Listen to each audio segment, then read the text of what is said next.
Assalamualaikum warahmatullahi wabarakatuh. Apa khabar sahabat-sahabat semua? Alhamdulillah, jumpa lagi dalam video saya pada hari ini. Saya ucapkan selamat berpuasa dan selamat berhujung minggu. So, sahabat-sahabat, hari ini saya nak berkongsi mengenai isu yang uh, panas sekarang ni, tak habis-habis, lepas satu timbul mengenai isu keagamaan, penghinaan agama. Jadi dalam isu ni saya nak beritahulah kepada semua masyarakat yang ada dalam negara kita, yang baik Islam, Buddha ke, Hindu ke, Cina ke, India ke, Melayu ke, kalau boleh tak payahlah nak gunakan isu agama ni untuk mencetuskan satu kontroversi ataupun perselisihan kaum. Apa masalahnya yang korang ni yang duduk dalam negara kita ni nak kecohkan soal agama? Masing-masing jagalah agama masing-masing. Tak payah sibuk dengan agama orang. Jadi di sini kita nampak kelemahan-kelemahan yang ada dalam kerajaan sekarang. Kerajaan sekarang ni saya pun tak tahu nak cakap apa. Sepatutnya isu ni kena ambil serius. Dari segi perkara yang boleh mendatangkan ketidakselesaan rakyat Malaysia tentang perkara-perkara sebegini. Yang kita nampak sekarang ni puak sepet yang banyak menghina agama Islam. Jadi bila berlakunya perkara-perkara ini, nanti akan datangkan satu isu perkauman. Bila dah datang isu perkauman, nanti datangnya satu benda yang tidak diingini seperti sejarah 13 Mei. Kalau boleh kita tak nak perkara itu berulang. Jadi itu sebab saya mohon ketegasan daripada kerajaan Malaysia. Dan saya mohon juga kepada Yang di-Pertuan Agong sebagai ketua agama Islam negara kita, keluarkan satu titah yang keras kepada sesiapa saja yang mempermainkan isu-isu agama yang boleh mendatangkan ketidakharmonian rakyat Malaysia dalam negara. Jadi ini penting. Tapi benda ni sebenarnya yang kita lihat, sahabat-sahabat, kadang-kadang seolah-olah macam ini dirancang untuk mendatangkan satu suasana yang agak panas. Kita dah merdeka berpuluh tahun dah, 60 tahun lebih kita merdeka. Isu macam sebegini dah tak ada timbul lagi pun. Tapi setelah kerajaan Pakatan Harapan yang diketuai oleh DAP, maka isu ni makin bermaharajalela, makin berleluasa. Saya kena sebutkan isu ni hari-hari kerana apa? Kerana benda ni tidak habis. Lepas satu-satu timbul. Lepas penghinaan agama, apa tu kalimah Allah, ya, kita benda ni tidak habis daripada dulu sampai sekarang. Hina tentang Nabi, kan? Lepas tu baru ni ada viral gambar pijak kitab Al-Quran. So kenapa mesti nak mendatangkan kemarahan orang Islam? Sedangkan ini tanah air ini adalah tanah Melayu, dan diorang pun duduk kat sini atas penerimaan orang Melayu. Bukan kita nak mendatangkan satu resis ataupun sebaliknya. Apabila kita dah duduk satu negara, kita dah pegang kepada satu rukun negara dan juga perlembagaan negara. So, kenapa mesti nak mengganggu-gugat tentang agama?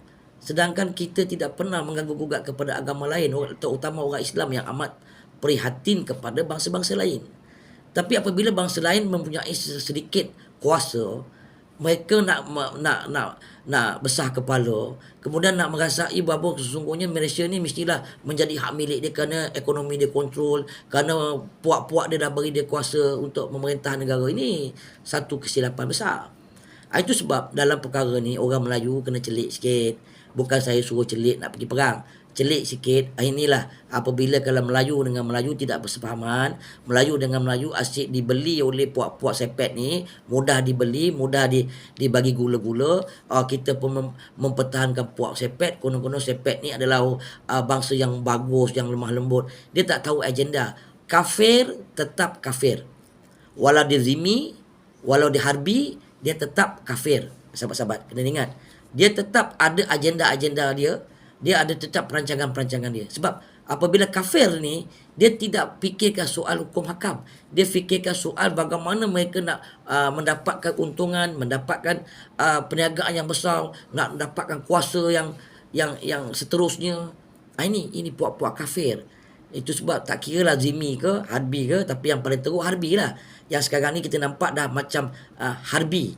Yang kita tengok berlaku dalam negara kita tentang penghinaan agama, penghinaan Islam ni, penghinaan kalimah Allah ni, semua memang kita boleh kategorikan itu sebagai harbi, sebab harbi memang anti kepada agama Islam.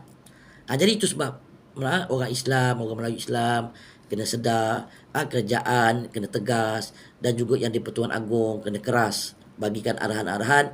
Yang kedua, saya nasihat kepada kerajaan Malaysia dan juga yang di-Pertuan Agong, kalau boleh sesiapa saja, tak kira Melayu ke, Cina ke, India, sesiapa saja yang menghina agama masing-masing kat dalam Malaysia ni, penghinaan terhadap agama, berilah hukuman yang keras, yang berat, hukuman yang betul-betul boleh mereka tu tidak akan melakukan perkara-perkara sebegitu untuk hari-hari yang lain ataupun untuk masa-masa yang akan datang. So hukuman tu kena kasih berat sikit, supaya mereka sedar bahawa menghina agama setiap bangsa yang ada dalam negara ini adalah satu kesalahan yang amat serius dan hukuman yang amat keras. Baru mereka ni akan sedar sikit. Tapi yang kita lihat sekarang ni kadang-kadang double standard.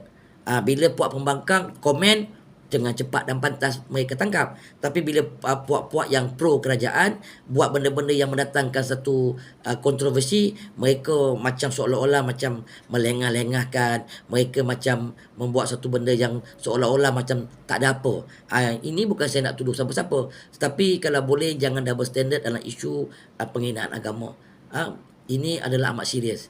So kalau kerajaan yang sekarang ni kononnya mengaku kerajaan perpaduan, so kena tunjukkanlah perpaduan tu yang sebenarnya perpaduan, dan Kementerian Perpaduan kena jalankan tugas dia sebagai kementerian untuk menyatu padukan perpaduan negara kita dengan lebih baik. Jangan kita double standard dengan apa yang berlaku. Dan sekali lagi sebelum saya berakhirkan saya punya video, hukuman kena berat supaya semua bangsa akan takut terhadap penghinaan agama ni. Itu sajalah sahabat-sahabat perkongsian saya untuk hari ini. InsyaAllah kita jumpa lagi di lain-lain video. Semoga sahabat-sahabat semua sihat sejahtera dan selamat berbuka puasa. Akhir sekali, wabillahi taufiq wa hidayah. Wassalamualaikum warahmatullahi wabarakatuh. Takbir.